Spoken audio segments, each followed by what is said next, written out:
Matthew, there's been lots of new technology that's being deployed around borders. Is this all an upward trajectory for smart borders? I think it sets the foundation, to be honest. Technology is a big part of what smart borders ultimately needs to do and achieve. At the end of the day, as I was saying yesterday, it's got to be a mix of good legislation, good procedures, good people and good technology as well. So some of the technology that's been out there for the last few years is a lot to do with passenger data. Passenger data is really useful in helping you know who's coming through the border, whether they're coming into, travelling through or going out of the country. Passenger name record data is something that a lot of people talk about for helping identify trends and identify risks. And at a conference like Security Document World, it's very much around the identity. So it's one thing to have that data, the biographic data, to understand what's going on at the border, but it's really powerful to then link that with biometric data so we understand that those people that are going through the border are exactly who they say they are.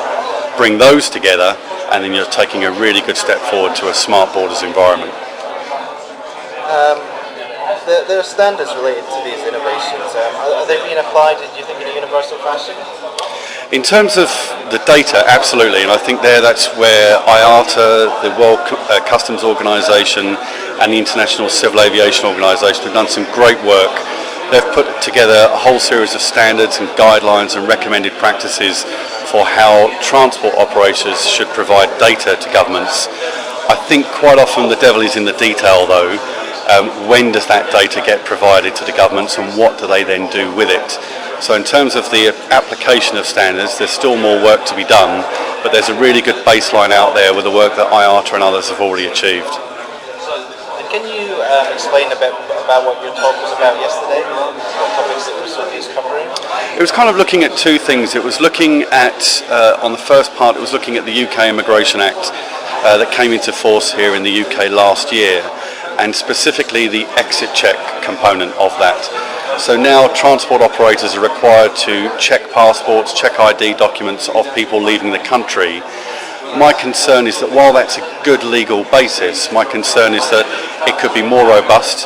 There could be more emphasis put on the verification of those documents to make sure that they absolutely are genuine, and then to highlight that once you've been able to verify that that's a genuine document and you've got the data, for the government to be able to do something with it in enough time to be able to prevent someone from leaving the country if you don't want them to be leaving the country.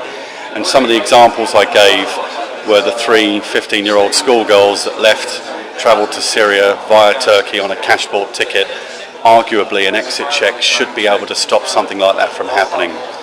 The second aspect was to look at how border control and aviation security in particular should probably become more aligned, because there's an initiative out there in the industry called Smart Security, and the findings of that Smart Security initiative have been very much concentrated on what risk assessment can you determine from having access to passenger data at the aviation security checkpoint.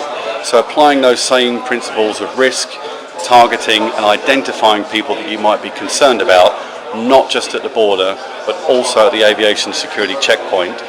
The benefit of that is that if you and I are deemed to be low risk and good people, we can be facilitated through the border, facilitated through the checkpoint, and actually have a better travel experience, get more people travelling to more destinations more easily without all of the hassle and with all of the controls.